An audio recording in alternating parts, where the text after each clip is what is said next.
also. So thank you very much, sir. Now I have this opportunity to invite Professor K.K. Shukla, Director, NIT Jamshedpur. Sir, kindly give your remark. Thank you.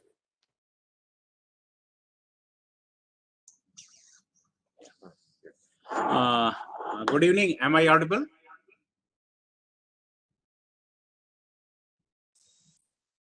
Am I audible? Yes, sir. Yes, sir. Yeah. Thank you.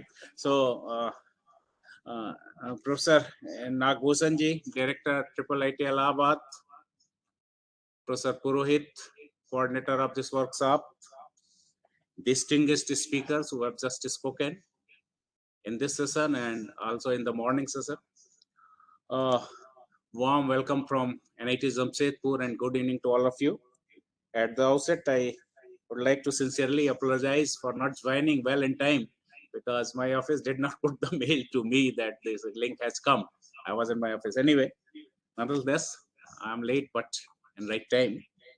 I was listening to the speakers and on this aspect of flexible academic program. Yes, this is, I must congratulate Triple IT Allahabad for taking this initiative.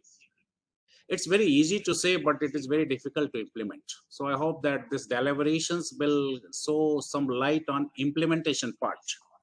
Right now, what we are living, if I talk about the NIT system mostly, or I'm not talking of the IT system, they have little bit flexibility, but in NITs or some other tier 2, tier 3 colleges, if I summarize in one word, we are having the right but tight compartment.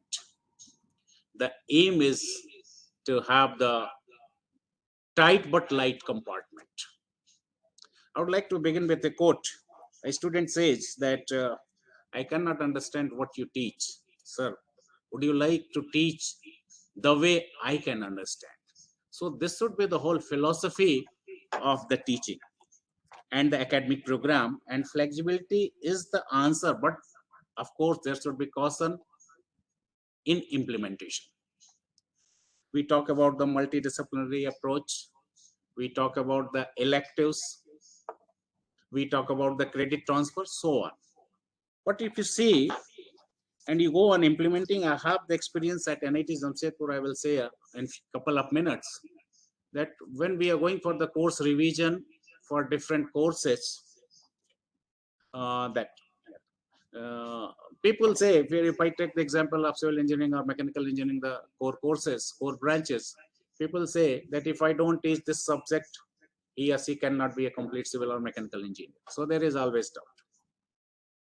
We have a credit that should not exceed. It should be limited to 160. I was going through the draft provided by Triple IT Prohiji also. So it's well made, well documented that we have the credit. What I feel that in flexibility, if we go for, we can make a basket of different branches, say for example, civil, mechanical, metallurgy, production and industrial and so on, one basket. Another is the electrical, electronics and communication, computer science, IT, engineering, physics and so on.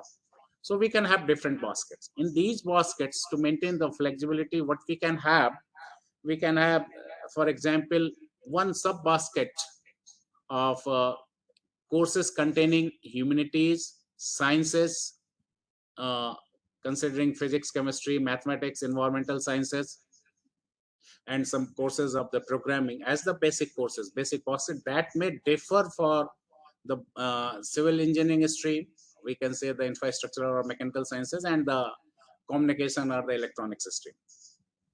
Both have to read, but that may be different. And of course, we can offer some field courses related to the branch. Now, this should maintain at least, say, for example, 120 or 130 credits. Now, depending upon what the Professor Lahari was giving the example of train, that a student has to go one destination to other destination depending upon his or choice. So we should leave this flexibility to the students for opting elective courses as per their choice. So if we want to implement the flexibility, we can have say that for acquiring a degree, this is the minimum number of credit, anything 140, 150, whatsoever of the deliberations one can decide. But above this, depending upon your own interest, because ultimately the interest of the student has to be served, that we can offer the electives.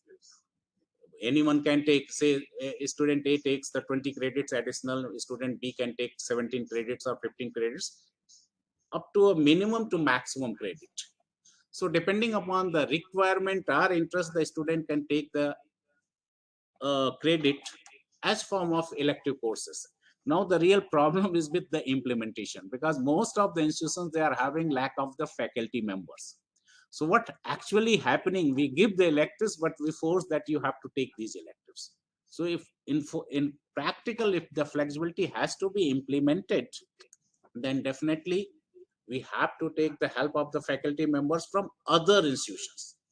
And that the credit transfer, this philosophy of the credit transfer, or having the courses online mode from different institutions or from Swayam or MOOCs platform or the online platform, that can serve the purpose. Then somehow we can implement the flexibility. And another aspect, that mostly in engineering institutions in tier 2 or tier 3, I've seen that we may mostly focus on the theory, but little bit experience on the practical. And most of the experiments labs are on demonstrative type, that you go and you have you don't have the prototype, you have the model, the teacher or the instructor demonstrate, you go away, write the things and go away, write the stuff and go away.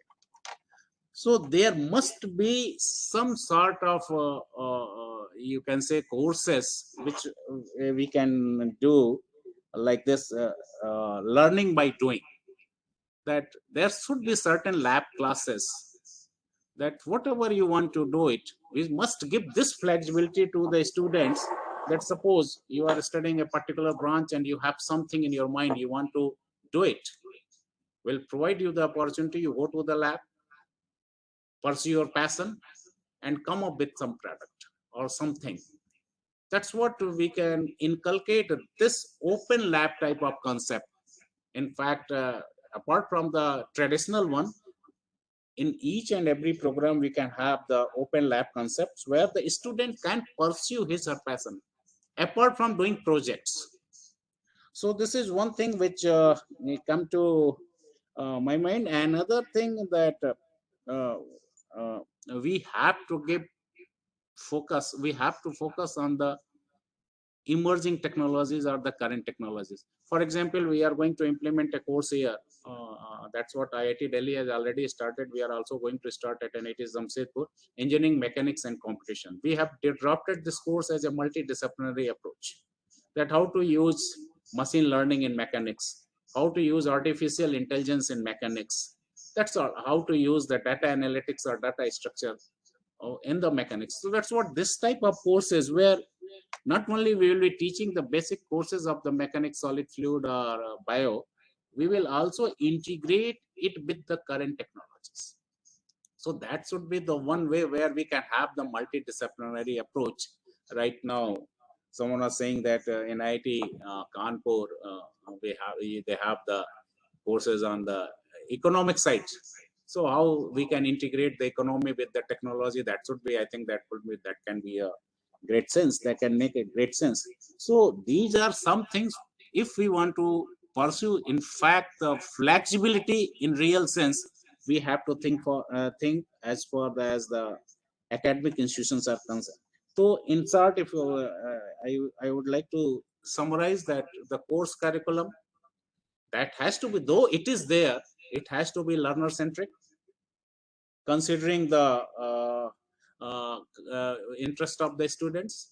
Apart from the normal pedagogy, we have to go for the concept of open labs where the student can pursue. We should also incorporate more electives in addition to the basic requirement of the degree, where the student can pursue if the facilities are available at the institute, or what Triple IT has taken the lead in this, that they have tried to form a consortium, that we can take such institutions where the faculty or facilities available in other institutions, the student can take help of that institute or facility or faculty of other institutions, or online mode, and can pursue that course to be evaluated by the other institute or at the host institute itself. So these are the things which we can really do. It is doable, and I'm glad that Triple IT Allahabad has taken a lead, and they are going for this 2 days workshop, and I'm confident that the deliberations out of this workshop will definitely be beneficial and helpful, and I'm looking forward and eager to have the positive output in form of some blueprint how to move ahead with implementation of an NAP in really making the academic program in real sense flexible. Otherwise, it's tight one. Thank you for giving me this opportunity and giving me this opportunity to sharing my thought process. Thank you. Please take care. Thank you, Professor Shukla. You are very right, sir, when you put implementation at front of the issue. We can all plan, come up with a really fancy template, but everything will die out if we do not implement it properly. So implementation is the key, and we have to work towards that. Thank you very much, sir. Now,